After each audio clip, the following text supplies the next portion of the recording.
जय हिंद दोस्तों, नमस्कार सभी भाइयों को। साथियों, रिकवरी एजेंट्स के कॉल नहीं उठाए तो क्या सच में कोई कार्रवाई हो सकती है, कोई एफआईआर हो सकती है, किसी प्रकार का कोई लीगल केस हो सकता है?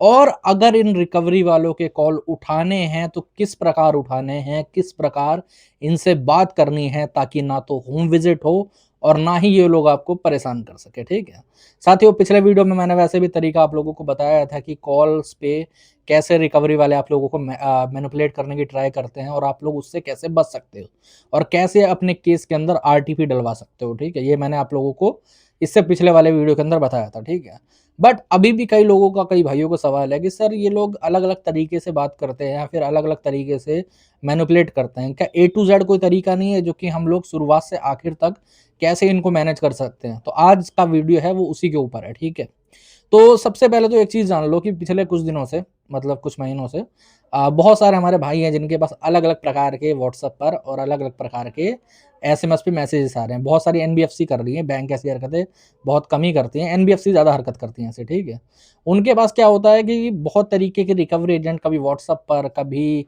नॉर्मल कॉल करते हैं बार-बार, पुलिस की डीपी लगा के, एडवोकेट की डीपी लगा के, और फ़ोन करके ये बोलते हैं कि भाई साहब आप कॉल नहीं पिक कर रहे हो, इसकी वजह से आप फ्रॉड की कैटेगरी में आ गए हो, आप विलफुल डिफ़ॉल्टर बन चुके हो, आपका जो केस है वो एनएसीएल में जा चुका है, फलाना-ढिमकाना, इस प्रकार की चीज़ें।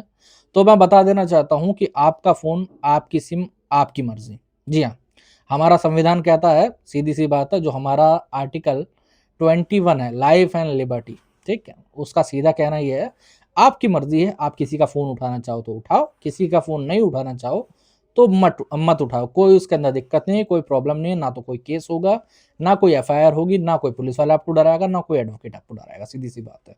तो ये लोग कौन होते हैं जो आपको डराते हैं और अलग-अलग प्रकार के नोटिस भेजते हैं? कुछ नहीं होता, रिकवरी एजेंट के दलाल, भड़वे लोग होते हैं। 10वीं फेल रिकवरी एजेंट, जिनको कुछ नहीं, सिर्फ़ अपना टारगेट पूरा करना है, समझ रहे हो? तो अब इनको मैनेज करने का सही तरीका क्या है? सबसे पहले समझ लेते हैं, ठीक है? मैनेज करने के तरीके पे आ जाते हैं। तो सबसे पहले तो आप लोग एक चीज़ समझ लो, मैं फिर कहता हूँ, ठीक है, 101 बार, कि रिकवरी वालों को आप लोग सर कहना या फिर उन्हें रिस्पेक्ट के साथ ट्रीट करना बंद कर दो। जी हाँ, मेनली 99% डिफ़ॉल्टर, मैं 90% भी नहीं कह रहा, 99% डिफ़ॉल्टर्स जब भी किसी रिकवरी वाले का फ़ोन शुरुआत में उठाते हैं पहले महीने में, तो वो लोग उन पे, हाँ सर, बोलिए सर, क्या हुआ सर? क्या सर, मुझे कुछ टाइम चाहिए सर, मेरी ये दिक्कत हो रही है, फलाना-ढिमकाना। कोई सर नहीं है मेरे भाई वहाँ पर। जी हाँ, कोई भी सर नहीं है वहाँ पर। वहाँ पर जो है, मैं आपको बताता हूँ सर कौन है। बैंक फर्स्ट पार्टी था, लोन लेते टाइम पे, आप सेकंड पार्टी थे। आप दोनों के बीच में एग्रीमेंट हुआ, मैंने पिछले वीडियो में भी कहा था, वो एग्रीमेंट टूट गया। अब बैंक ने एक लड़का रखा है, मतलब एक अपना एम्प्लॉयी रखा है। वो एम्प्लॉयी आपको सिर्फ पूछ सकता है कि सर आप पेमेंट क्यों नहीं कर रहे हो? जो आरबीआई की गाइडलाइंस है, मैं उसके मुताबिक बता रहा हूँ आपको, ठीक है? रिकवरी एजेंट का काम सिर्फ इतना है कि वो आपसे पूछ सकता है कि सर क्या दिक्कत परेशानी है और सर पेमेंट होगी क्या? अगर आप कह देते हो कि पेमेंट नहीं होगी, बात वहीं पर खत्म है। जी हाँ। बट ये लोग अलग-अलग प्रकार से आप लोगों को बेइज़्ज़त करने की ट्राई करें, अलग-अलग प्रकार से आप लोगों से बदतमीज़ी करने की ट्राई करेंगे। अब कई लोग ये भी बोलते हैं कि सर मान लेते हैं नॉर्मल कॉल पे तो और व्हाट्सएप पर तो ये बदतमीज़ी या गाली-गलौच कर सकते हैं। बट हम लोगों को लैंडलाइन से जो कॉल आ रहे हैं, मतलब जो कंपनी के थ्रू कॉल आ रहे हैं, उनमें भी ये लोग बदतमीज़ी कर देते हैं। अब मैं बताता हूँ मेनली गलती होती कहाँ पर है, आप लोगों को समझाता हूँ, ठीक है? पहले तो आप लोगों ने सर-सर करके उन लोगों को अपने सर पे चढ़ा, मतलब कंधे पे चढ़वा दिया है। तो कोई भी रिकवरी एजेंट जिसको आप अपने कंधे पे चढ़ाओगे, तो वो मेरे भाई आपके कान में मूतेगा ज़रूर, जेनुइनली, ठीक है? लैंग्वेज के लिए आप लोगों को बुरा लग रहा हो, कोई बात नहीं, लगना तो मुझे फ़र्क नहीं पड़ेगा, सीधी-सी बात है। क्योंकि मैं रॉ बात करता हूँ और रॉ तरीके से ही समझाता हूँ लोगों को, ठीक है? रिकवरी एजेंट कोई आपसे प्यार से बात करने वाला नहीं है, ओके? अब जब रिकवरी एजेंट आपसे प्यार से बात नहीं कर रहा, आपकी प्रॉब्लम नहीं समझ रहा, तो आपको क्या उसको प्यार से बोलना चाहिए? नहीं। मैं बताता हूँ, कॉल उठाते ही पहले तो आपको ये पूछना है कि भाई साहब कौन बात कर रहे हो? वो अपना नाम बताएगा, या फिर अगर ऐसे ही सबसे पहले तो 2 चीज़ें पूछनी है, कौन से बैंक से हो या कौन से एनबीएफसी से हो, नाम क्या है, और अगर आप लोग चाहो तो उसकी एम्प्लॉयी आईडी भी पूछ सकते हो, सीधी-सी बात है। क्योंकि आप शुरुआत में जब ये 2-3 चीज़ें पूछ लोगे तो उसके जो आधे हाथ हैं, वो पहले ही कट चुके हैं, क्योंकि आप कॉल रिकॉर्ड कर रहे होगे और रिकॉर्डिंग में आगे चल के अगर आप कंप्लेंट करोगे, उसका नाम, एम्प्लॉयी आईडी वगैरह सारी चीज़ें पता लग जाती हैं कॉल पे, तो उसकी जॉब ही जाएगी सीधे से, ठीक है?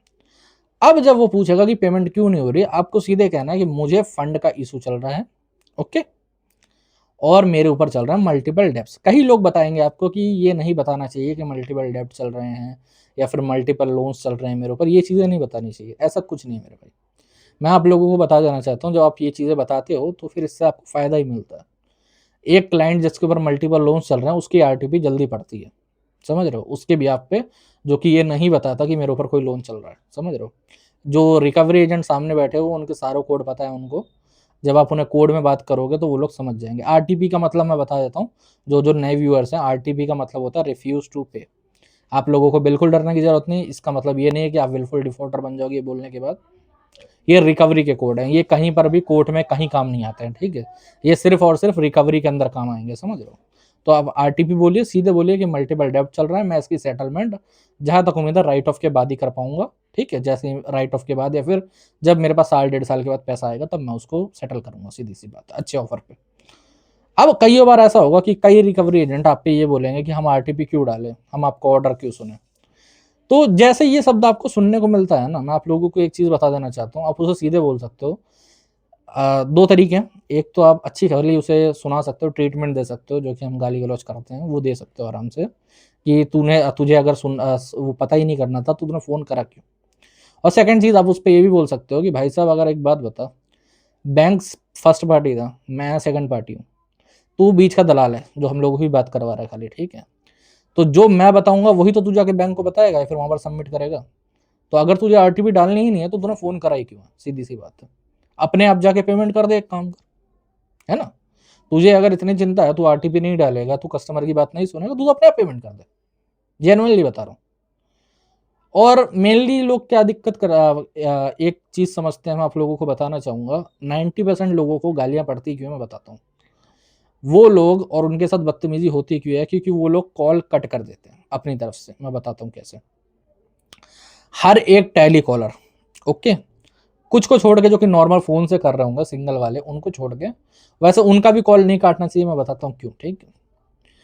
जो टेलीकॉलर रहते हैं, जो कि कंपनी की तरफ से, जो कि रजिस्टर्ड लाइन पे फोन आ रहा है, वो उसके उन कॉल्स को चेक करने के लिए हमेशा एक क्यूसी बैठा रहता है, ठीक है, क्वालिटी कंट्रोल या क्वालिटी चेक बोल सकते हो आप, सीधी सी बात है कॉल का, ओके। अलग अलग जगहों पे अलग अलग चीजें बोलते हैं, नहीं।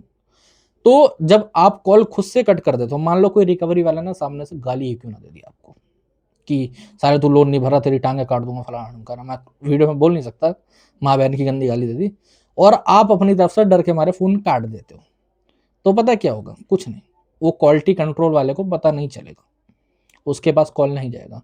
बट अगर सपोज करो कि रिकवरी वाले ने ये बोल दिया कि तुम लोन का पैसा नहीं भर रहे हो और अपने घर का खर्चा चला रहे हो, और तुम उसे 4 रख के गाली देते हो कि तू मेरे घर के अंदर क्यों घुस रहा है, तो लोन की बात करनी है कर, वरना कॉल काट, ऐसे करके, और वो अपने एंड से गाली सुन के कॉल काट देता है, तो पता है क्या होगा, तो जाएगा वो कॉल क्वालिटी कंट्रोल वाले के पास, और क्वालिटी कंट्रोल वाले को पूरी कॉल सुननी पड़ेगी उसकी, ठीक है, चाहे वो 5 मिनट की हो, 10 मिनट की हो, 15 मिनट की हो, 50 मिनट की क्यों ना हो, और बताओ। जी हाँ, बाकायदा ऐसा हुआ है कि 50 मिनट की, आप लोगों को पता होगा क्या कहते हैं, 1 मिनट, फ्लैक्स सैलरी करके एक ऐप आता है, ठीक है, उसकी हम लोगों में जब एक बार रिकवरी एजेंट से बहस हुई थी कॉल पे, तो वो कॉल 55 मिनट चली थी बाकायदा, समझे। वहां से 4-5 बंदे जुड़े थे, हम लोग भी जुड़े थे अपनी तरफ से, और 55 मिनट रख के ट्रीटमेंट दिया था उनको, तो वो कॉल भी क्वालिटी कंट्रोल में गया था, समझ रहे हो। एट द एंड में उन लोगों ने काटा था, क्वालिटी कंट्रोल में गया था, तो हमने कंप्लेंट वगैरह करी थी, तो वहां से उन लोगों को, उनमें से एक बंदे को टर्मिनेट करा गया था, ठीक है। अब क्वालिटी कंट्रोल के पास पूरी पावर है, पता है, वो चाहे तो सबसे पहले जो सामने वाला बंदा है उसको जॉब से तक हटवा सकता है, ओके, इतनी पावर है उसके पास। और आगे चल के जब आप वो रिकॉर्डिंग वगैरह है वो आगे कंप्लेंट में डालोगे, ठीक है, कई लोग इससे भी डरते हैं कि मान लो सामने लड़की है तो हम क्या करें। तो मैं आप लोगों को बता देना चाहता हूँ कि रिकवरी एजेंट में अगर कोई लड़की सामने बात कर रही है आपको, मतलब वैसे रिकवरी एजेंट को दल्ले कहते हैं हम, तो दल्लिया जो होती है ना, ठीक है, तो उनको आपको एक की जगह 2 गालियाँ देनी है। मैं बताता हूँ क्यों, ठीक है। क्यों देनी है, क्योंकि भाई वो किसी की घर की बहन बेटी है, सीधी सी बात है। तो वो एक गंदा काम कर रही है, रिकवरी एजेंट बन के किसी को जो कि फाइनेंशियली प्रॉब्लम है उसको गाली दे रही है, उसकी बददुआ ले रही है, उससे बढ़िया कहीं और काम करेगी, मैं तो फिर कहता हूँ रिकवरी एजेंट की जो जॉब होती है उससे बढ़िया तो कोई कहीं पर झाड़ू पोछा कर ले, उससे ज़्यादा पुण्य मिलेगा अच्छा खासा, समझ रहे हो। इसके अंदर कुछ नहीं, इससे जो परेशान लोग हैं, जो बेचारे गलत सोच के बैठे हुए माइंड में गलत गलत ख्याल आते हैं उनको, उनको परेशान करके क्या मिलने वाला, कुछ नहीं, है ना। अब सेकेंडरी चीज़ पे क्या है, क्वालिटी कंट्रोल के पास जाता है, लड़की भी होगी तो आप गाली दे सकते हो। कई लोग इससे भी डरते हैं कि रिकवरी एजेंट ना ये कह के डराते हैं कि सर आपने हमें कॉल पे गाली दी थी तो हम आपके खिलाफ कंप्लेंट करेंगे। मैं आपको बता देना चाहता हूँ, मैं कम से कम हज़ारों केस देख चुका हूँ, केसेस की संख्या नहीं होंगी, और मैंने खुद ने कम से कम 1000+ कॉल्स पे गाली दी होंगी, लड़की और लड़के दोनों को ट्रीटमेंट दिया होगा, ठीक है। कोई केस नहीं होने का किसी पे, और ना कभी कोई रिकवरी वाला वो कॉल रिकॉर्डिंग लेके जाएगा। अगर लेके जाएगा, केस करने की ट्राई भी करेगा, कंप्लेंट करने की ट्राई भी करेगा, तो उल्टा उसके ऊपर केस हो जाएगा, उसके ऊपर एफआईआर हो जाएगी कि तूने कस्टमर पे तो तू तड़ाक करके बात क्यों करी है, तूने अपना कोड फॉलो क्यों नहीं करा, तो एम्प्लॉय आईडी दिखा। क्योंकि आधे से ज़्यादा ये तो एम्प्लॉय भी नहीं होता ना, इनको ऐसे ही रख लिया जाता कई बार। तो इसीलिए आप लोगों को डरने घबराने की जरूरत नहीं, कॉल्स पे प्रॉपरली बात करी जाती है, मैं समझाता हूँ, ठीक है। इनकी बातों को तोड़ा जाता है। जैसे मैं आप लोगों को एक तरीका बताता हूँ। एक बार ना आरबीआई की तरफ से कॉल आया था, ठीक है, ओके। तो सामने वाला जो उसका मैनेजर था बैंक का, कोटक बैंक का, तो वो कॉल पर जुड़ा, कस्टमर ने मुझे लाइन पे ले लिया कि सर आप बात कर लो, आरबीआई की तरफ से कॉल आया। तो कोटक के मैनेजर ने ये बोला कि भाई साहब, हमारा जो रिकवरी एजेंट है, जो रिकॉर्डिंग इन लोगों ने दी है, ठीक है, हमने आरबीआई में रिकॉर्डिंग वगैरह लगा के कंप्लेंट करी थी, ठीक है, कोटक बैंक के खिलाफ, और रिकवरी वगैरह रुक गई थी। तो उन्होंने ये कहा कि भाई साहब, जो कस्टमर है उसने जो रिकॉर्डिंग दी है वो जेनुअनली हमारा बंदा है ही नहीं, ओके। तो आरबीआई का जो बीओ था उसने बोला कि आपका क्या कहना है इस पे, बताइए, ये तो मना कर रहे हैं। तो मैंने सीधे ही कहा, मैंने बोला यार ये तो और बड़ी प्रॉब्लम खड़ी हो गई है। तो उन्होंने पूछा कैसे। मैंने बोला यार, अगर मान लो कि बैंक का रिकवरी एजेंट होता तो एक बार के लिए आप उसको टर्मिनेट करते तो बात खत्म हो जाती। बट अगर वो बंदा जिसने गाली गलौज करी है कॉल पे वो बैंक का है ही नहीं, तो इसका मतलब है कि दो सिचुएशन हुई हैं, ठीक है। या तो हम लोगों का कस्टमर का डाटा लीक कर दिया है बैंक ने, ओके, तभी कोई थर्ड पार्टी स्कैमर फोन कर रहा है हम लोगों को, जो कि और बड़ा गुना है। इस पे तो क्रिमिनल कार्रवाई होनी चाहिए इन लोगों के ऊपर, ठीक है। मैं कंज्यूमर कोर्ट जाऊंगा, बकायदा मैंने ये चीजें बोली थी, ठीक है। अब बातों को काटना आप लोगों को बता रहा हूँ ना कैसे काटी जाती हैं, जब आदमी समझता है, ठीक है। और सेकेंडरी चीज ये है, चलो मान लेते हैं उन्होंने डाटा लीक नहीं करा, तो फिर इनके अंदर का ही बंदा होना चाहिए कोई ना कोई, है ना। या तो डाटा लीक करा है, या तो फिर कुछ ना कुछ गलती हुई है, डाटा ही कस्टमर का लीक कर दिया, जो कि बहुत बड़ी दिक्कत हो गई है ना। या तो कोई स्कैमर को इन्होंने पूरा फाइल पकड़ा दिया कि भाई इस पे इतने पैसे मांगो, तभी तो कर रहा होगा, वरना तो मैं पेमेंट भी कर देता अगर मुझे जेन्युइन लगता तो वहां पर बीओबी जो है वो भी इस ख्याल में पड़ गया कि अरे बात तो सही है, कि अगर इनका बंदा नहीं है तो इसने डाटा लीक कर दिया पूरा। और वो जो मैनेजर साहब थे उनकी तो बत्ती हो गई गुल, उनके पास जवाब ही नहीं था इसका कि यार चलो हमारा रिकवरी एजेंट नहीं था। वो कह रहा नहीं नहीं नहीं, हमें नहीं पता, हमने डाटा लीक क्यों कर देंगे। मैंने बोला ये तो बहुत बड़ी दिक्कत है, सारे कस्टमर का लीक करा होगा इन्होंने डाटा, या तो इन्होंने करा होगा तो रिकवरी एजेंसी ने करा होगा, रिकवरी एजेंसी भी इनके अंदर आती है। आप लोग सोचो ना माइंड में एक बार, सिचुएशन मैनेज इमेजिन करो, ठीक है। तो उसके बाद फिर बाद में यही बात हुई कि क्या करना है क्या नहीं करना। तो कस्टमर को हम लोगों ने 15,000 रुपये का कंपनसेशन दिलवाया, और बाकायदा आरबीआई के थ्रू हमें ये भी कंफर्मेशन आई कि रिकवरी की होम विजिट को अभी नहीं होगी कोई भी, ठीक है।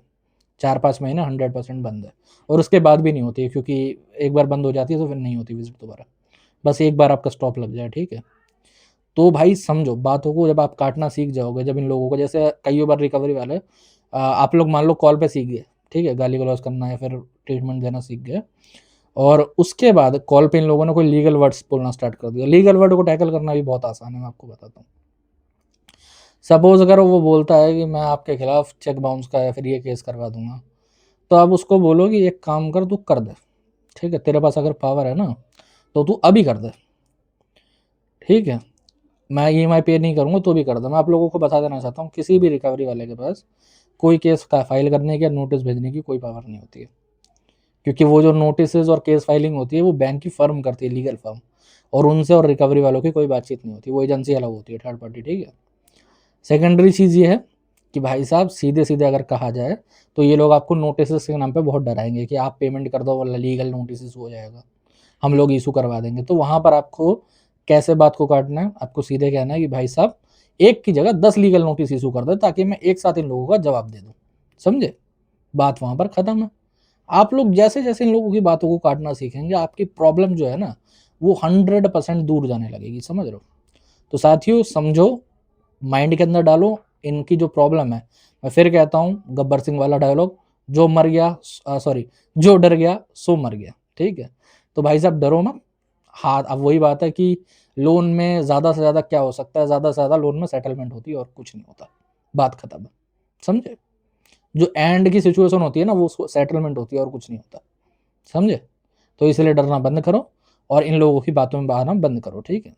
ओके साथियों, आज की वीडियो में इतना है। अगर वीडियो अच्छा लगा हो चैनल को सब्सक्राइब कर लेना, और अगर और कोई दिक्कत परेशानी है और कोई प्रॉब्लम है ऊपर नंबर आ रहा है व्हाट्सएप पर मैसेज कर सकते हो। ठीक है? व्हाट्सएप के माध्यम से हम लोगों से जुड़ सकते हो। ठीक है? जय हिंद।